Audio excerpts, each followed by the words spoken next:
और रफ़ी साहब के गाए जिस गीत की आज मैं बात करने जा रहा हूँ, इसने लक्ष्मीकांत प्यारेलाल जी को स्थापित कर दिया और ध्वस्त कर दिया किला शंकर जयकिशन जी का।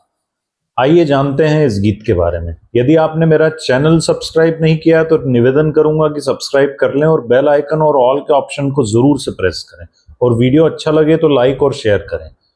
दोस्तों, आपने हजारों की संख्या में प्रेम गीत सुने होंगे, लेकिन प्रेम और मोहब्बत नहीं नफरत के गीत की बात की जाए तो सही मायने में नफरत का यह गीत इकलौता गीत है। मेरे दुश्मन तू मेरी दोस्ती को तरसे, जिसे सुनकर और जिसे गाकर प्रेम में धोखा खाने वाले प्रेमियों के कलेजे को ठंडक पहुंचती है। आजकल तो धोखा खाने वाले प्रेमी पता नहीं क्या क्या कर डालते हैं। फिल्मों में तो धोखेबाज प्रेमी या प्रेमिका को मारने की साजिश तक रची जाती है, लेकिन इस गीत को गाने वाला प्रेमिका के मरने की दुआ नहीं करता, बल्कि ऐसी जिंदगी की दुआ करता है कि वह जिए, लेकिन जिंदगी के लिए तरसते हुए जिए। नफरत का यह गीत 1966 में रिलीज हुई फिल्म आए दिन बहार के का है। पर्दे पर इस गीत को गाते हुए सदाबहार अभिनेता धर्मेंद्र ने जिस नफरत भरे गुस्से का इजहार किया है वह लाजवाब है। गीतकार आनंद बख्शी हैं और संगीत दिया है लक्ष्मीकांत प्यारेलाल जी ने।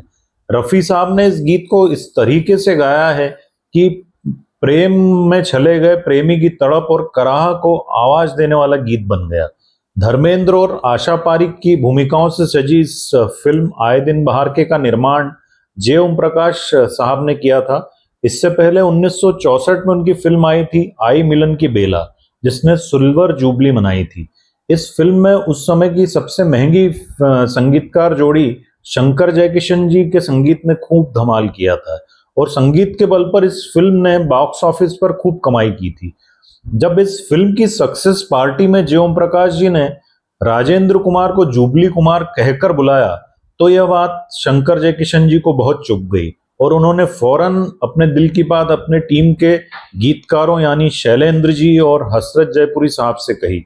देखो, हमारी बदौलत फिल्म सिल्वर जुबली मनाती है और जुबली कुमार कहलाते हैं ये साहब। बात तो खैर आई गई होगी, लेकिन शंकर जयकिशन जी ने भी ठान लिया था कि अगली बार इन्हें अपने संगीत की इनसे पूरी कीमत वसूलेंगे। ठीक एक वर्ष के बाद प्रोड्यूसर जे ओम प्रकाश अपनी नई फिल्म के संगीत के लिए जा पहुंचे शंकर जयकिशन जी के पास।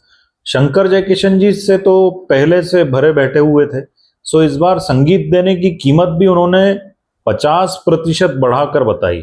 जे ओम प्रकाश जी बोले कि ये तो 1.5 गुना फीस है भाई। शंकर जयकिशन जी ने कहा, आपकी फिल्में भी तो हमारे म्यूजिक के बल पर सिल्वर जुबली मनाती हैं। जे ओम प्रकाश जी ने कहा, ठीक है, सोचते हैं।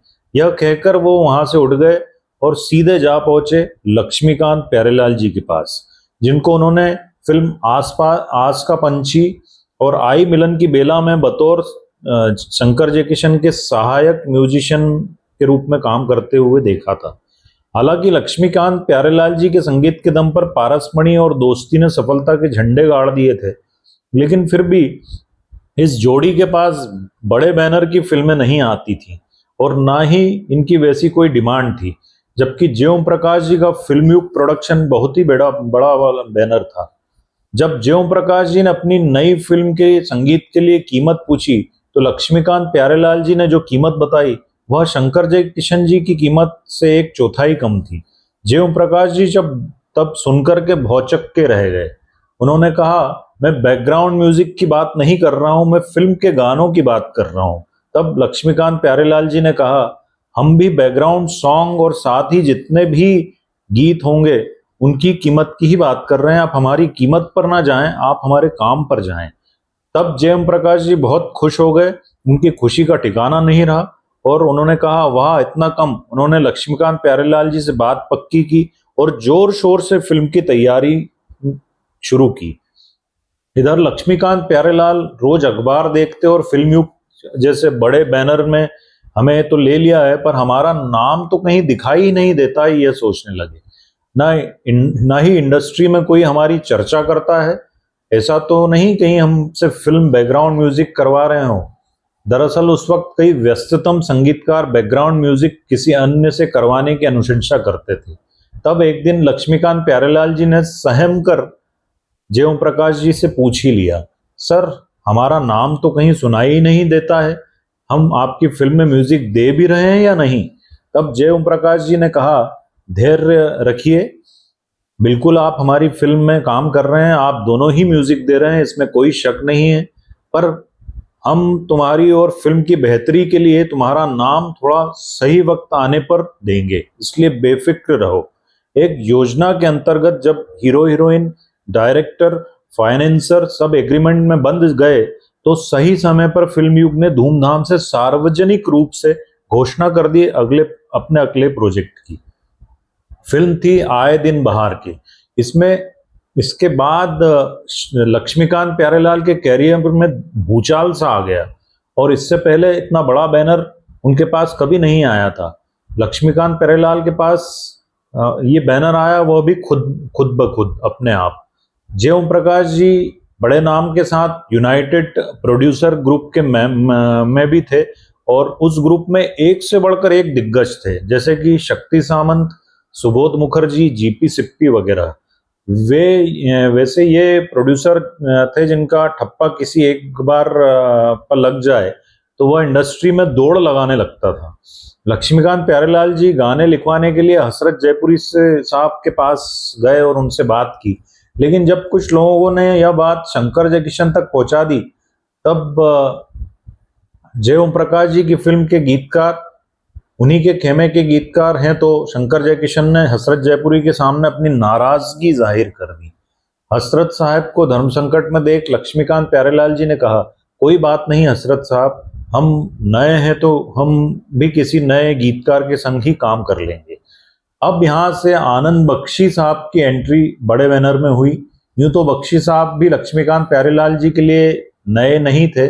जब कल्याण जी आनंद जी के असिस्टेंट के बतौर लक्ष्मीकांत प्यारेलाल हिमालय की गोद में और जब फुल किले के लिए काम कर रहे थे, तब दोनों आनंद बख्शी साहब की लेखनी के कायल थे। तब भी आनंद बख्शी ने आए दिन बहार के लिए के गीत लिखे, जैसे सुनो सजना, पपी है ने, ये कली जब तलक, खत लिख दो सांवरिया के नाम बाबू, एक काश किसी दीवाने।